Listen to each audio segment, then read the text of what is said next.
Hello, ladies and gentlemen, welcome to another episode of 365 or Bust. My name is Ken Naka, and apologies because I just remembered that I forgot to bring up what I needed to talk about. Because this is a vlog. This is the vlog I was supposed to do yesterday, I'm doing today, and then I'm doing another episode today. I was not expecting to be doing 2 episodes a day. I was expecting to do my 2 episodes yesterday. I need to get back up to current, so 2 videos today. But what I wanted to talk about was, last night we had the PlayStation 4. Where are you at? Watching the PlayStation 4 announcement online. I actually had it saved. I'm going to try and find this link here. But pretty much what happened was Sony came out and they announced that they are working on the PlayStation 4. That they want to integrate the PS Vita with it. It is also going to have the leaked photos of the PlayStation 4 controller were confirmed. It does have a touch sensor. It's not the touch screen, but a touch sensor. And yeah, I don't know really what else to talk about it, because they really didn't show anything. Really and truthfully, looking at what they gave us, pardon me, what are my yards here? I gotta go through my Tumblr looking for this, looking for all the notes. Here we go.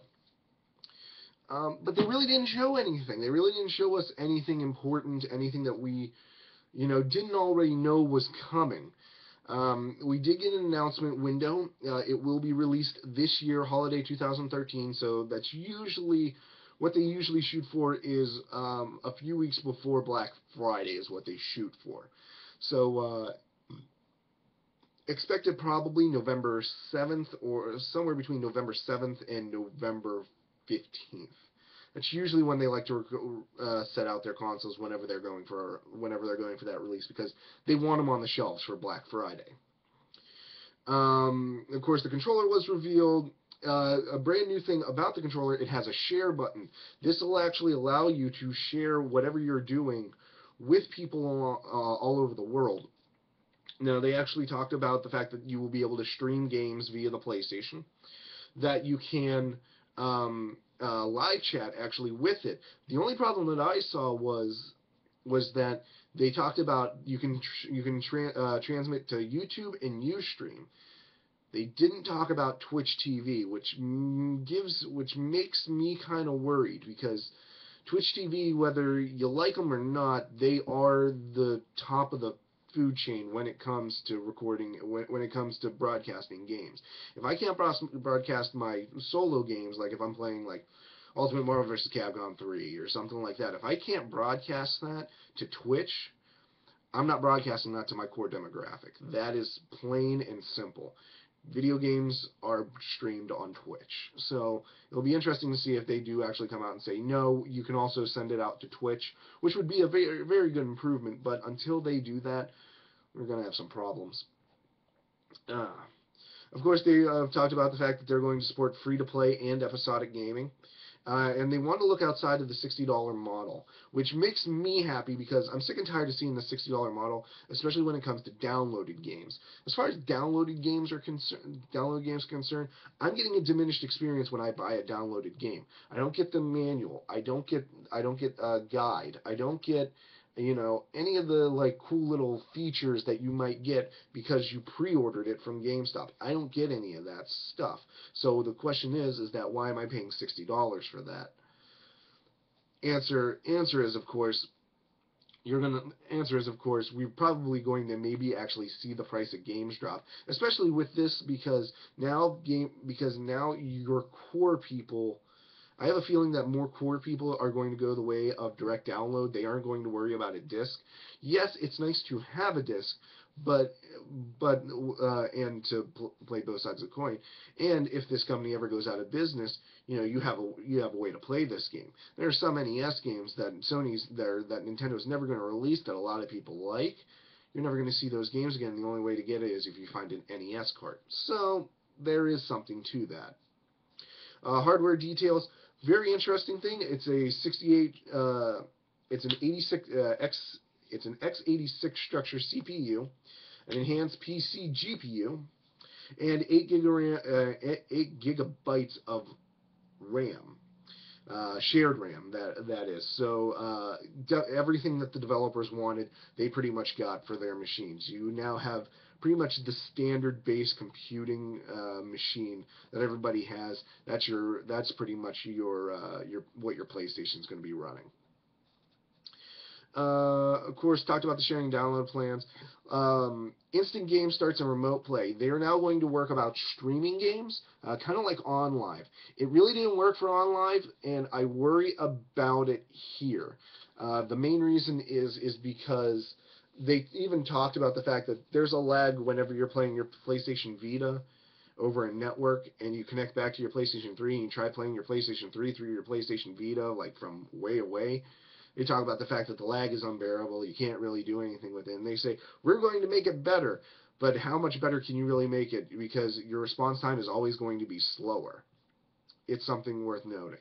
It's something worth noting. Even if I'm talking to another person on Skype, there is a bit of a delay between me and that person talking. A very noticeable difference. So it is something that does need to be worked on. I hope that they might be able to do it, but nothing really else. And finally, the last major thing that they talked about, no backwards compatibility. However, they are going to allow old games through, like we talked about, the cloud. Again, I don't know if I really like this. There are plenty of PlayStation games I know a lot of people still like playing, that people still have their PlayStation 2s, so they can play their PlayStation 1 games that they really, really like that aren't available on PSN or anything like that. A few other things that they did talk about that I don't have on my list here is the fact of games that are coming out. They ended with Bungie talking about Destiny, which is a great thing. I'm very happy that they did it. The only problem is that Bungie is also producing the exact same thing for Microsoft. And it's kind of one of those things that being exclusive to a console isn't really something that companies strive for anymore. Every company that's up and coming shoots for every console they can and trying to get on, and pretty much does get on every console they can. They did talk about the fact that they have, the Move is going to be a little bit more advanced with the new sensor bar, which by the way, looks exactly like the Kinect sensor bar. Like, it's got 2 cameras in it. It's exactly like the Kinect sensor bar. I'm staring at it going, it's the frickin' Kinect for the Move. Absolutely 100%. Luckily, it does ship with the new PlayStation. Luckily, it will ship with the PlayStation 4. They talked about, Square Enix came up and talked about how they're producing games, but didn't give anything. Capcom came up and said, hey, we're producing all these games, and didn't give anything. Nothing really came out. The only big announcement that we got was the fact that Blizzard is going to be bringing Diablo to the PlayStation 3 and 4. That was the only thing that we got out of this press conference though. And really, is that something that we really, really strive over at this point? Because personally, to me, I have Diablo 3. I haven't played Diablo 3 since my friend decided to have a Diablo 3 party at his house. Haven't picked up the game since. Yeah, it might reinvigorate it a little bit more. Yeah, maybe this is Blizzard, making a power play to maybe get more people to start playing Diablo 3 again and get them to use that real money auction house that they touted from frickin' beginning to end of development. I don't know. I really and truthfully don't know. It's a tough concept. It's a tough sell on me.